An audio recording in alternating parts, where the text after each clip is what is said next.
talks with Mozambique over border disruptions. The spokesperson for the Minister of International Relations, Crispin Phiri, is with me in studio this evening. Mr. Phiri, good evening to you and thank you for your time. First, let's begin with what is hoped to come out of this meeting by the two delegations. Well, you know, we would start at the point that you may know during the past couple of weeks and probably a couple of months, there's been this perception that the border in Limpopo has been closing and opening, closing and opening. And that's not been the case. It's more been a case of, on the Mozambican side, it has been challenging to process people who are coming over the Limpopo border. And that's where there's been ongoing consultations with our border management agency, with their counterparts, what is the best way to process the people that would go through the Limpopo border in light of the protests that are happening on the other side, and sometimes even disruptions to the Mozambican side. So this now has culminated at this level where the ministers are meeting to say there have been a number of logistical challenges that have affected trade, that have affected our economy as well. What is the best way logistically to ensure that we put in place measures to ensure that that level of trade and those economic relations are almost insulated from some of the activities that are happening currently in Mozambique. Okay. So the meeting would really address some of those issues first and foremost, but also to, at this level, have some level of political consultation around what is happening in Mozambique and what our counterparts see as the best way to resolve it, and also then our side as well, discussing that.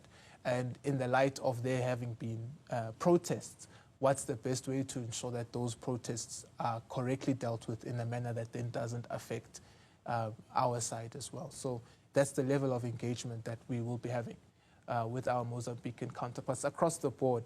As you had highlighted in the intro, it will comprise, the meeting will see delegations from both sides, from various departments, defense, police, Home Affairs itself will have the border management agency there, yeah, and other aspects as well. Trade and industry will have high-level officials there to discuss some of these things, as well as transport.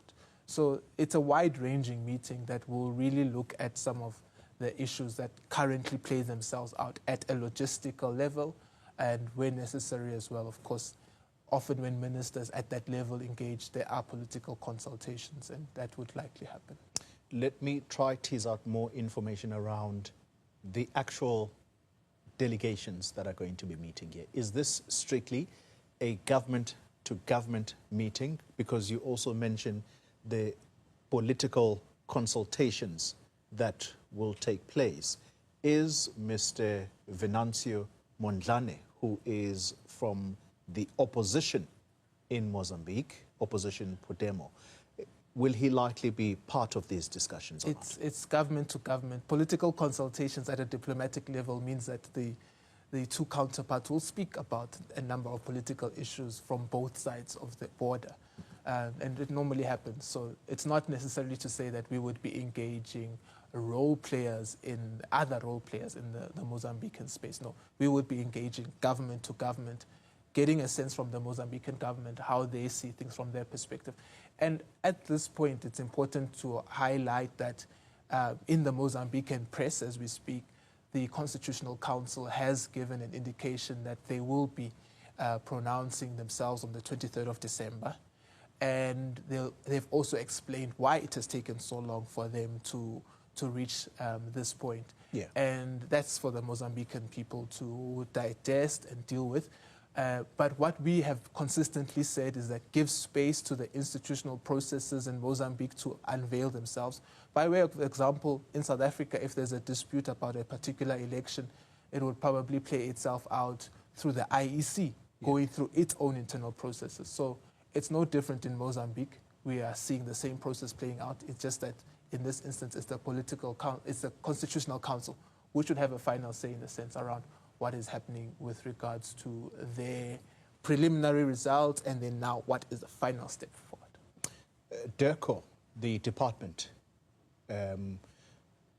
from where you come, is the department that processes people that come into the country. Where am I leading with this question? Is Mr. Mondlane seeking refuge in South Africa? Is he here?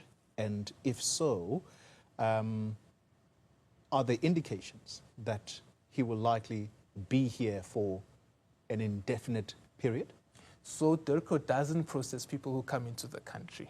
It's the Border Management Agency, which is an agency of the Department of Home Affairs. Mm-hmm. They would then say to you, they can tell you, on Friday at 11 o'clock, a guy called Oli Mgambi crossed the border. And they have information and they're able to verify that. We have not received a request for asylum or any of that kind from anyone from Mozambique. And if that opportunity presents itself, it will be dealt with accordingly through the diplomatic channels. But I don't think we are there yet at all. Mm-hmm. The Mozambican people are still engaged in their process. Like I say, it was preliminary results that were announced. And now there were protests around what those preliminary results have revealed. And the Constitutional Council must be given the space to process those disputes and really get to the heart of the issue. A City Press report has come out suggesting that the American intelligence officials landed at the Kruger International Airport in a military plane, and part of why they are here is to find out the situation in Mozambique and almost use South Africa as some kind of base if there were to be an evacuation process of their citizens that may be in Mozambique. Are you able to tell us any of that detail? You know, Koli, thanks for this question. It really invokes an interesting dynamic. If this was a Russian plane, for example, we would be chasing a completely different narrative now about interference, or we would be forced to explain what was on the plane, and then next thing there would be a commission of inquiry. But interestingly, because it seems to be a different country, it seems as though there's this country that's here and they might resolve whatever issues in Mozambique, and they are the saviors of the day. And I think as colleagues in the media, this is something we must deeply reflect on. When South Africa says we're a non-aligned country, we engage with all nations of the world on various aspects, it should simply be received as that. But here we are seeing an interesting narrative developing. What I know from our counterparts in state securities, yes, they have met with their counterparts from the USA, but it's a routine engagement on a number of issues.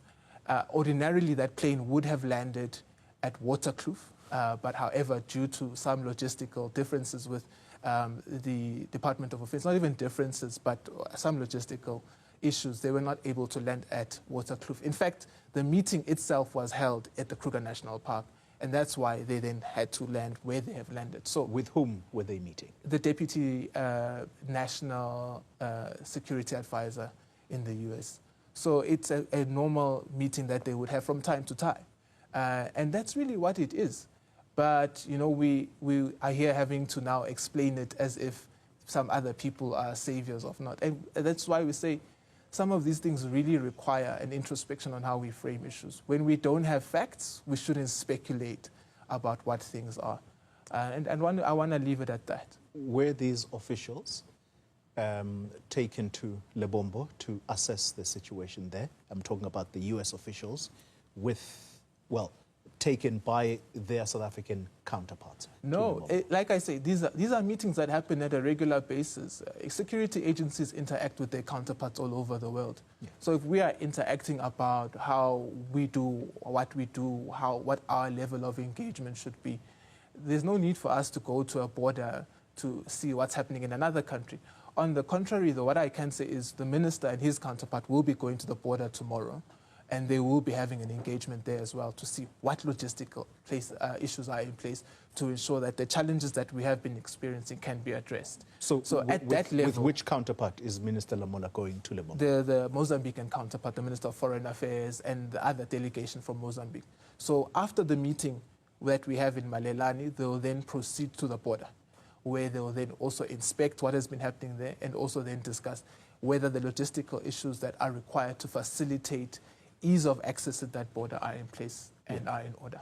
there are also suggestions from that article that Lanseria Airport could be used as the evacuation point, and that's why there's got to be sufficient fuel if indeed it comes to a situation where there is a flare-up in Mozambique post the date of the 23rd. That's when the Constitutional Council is supposed to make pronouncements from that country. Can you firm up those suggestions? No, these are speculative views that are being pushed because someone must be seen as a savior, right? We must afford the Mozambicans and believe that the Mozambicans will trust in their institutions to resolve their own problems. They have their own constitution, their own internal processes that enable them to raise queries as and when there are issues. And that must be how we approach this. Whether someone has an evacuation plan and whether they're going to use a particular port of entry is not for us to speak to. We do have the representatives of such countries here in South Africa and in Mozambique for that matter. They have not voiced that they are engaging in such.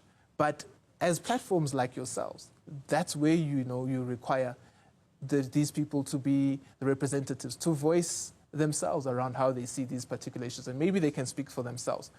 But as South Africa, who are most affected by what is happening in Mozambique from a trade and economic point of view, and even people-to-people relations, we really believe that the starting point is to give space to the Mozambicans to resolve this, but also let's put in precautions in place to limit the impact on our economy. I'm out of time. I have to ask this again. Is Mr. Venancio Mondlane in South Africa, to your knowledge? I don't know where he is. And if he were in South Africa, we would gladly confirm that he is. South Africa has given political asylum to many leaders on the African continent, and even, you may recall, someone like Aristide, the former president of Haiti. So it's not something that we are adverse to doing, but also it's not something that we have hidden. And if he were in South Africa, we would be able to confirm that. We are not able to confirm that at the moment, and therefore we cannot say that he's in South Africa. Crispin Piri, I appreciate your time. Thank you very much for making time to talk to us this evening. Thanks for watching. Share, like, and subscribe.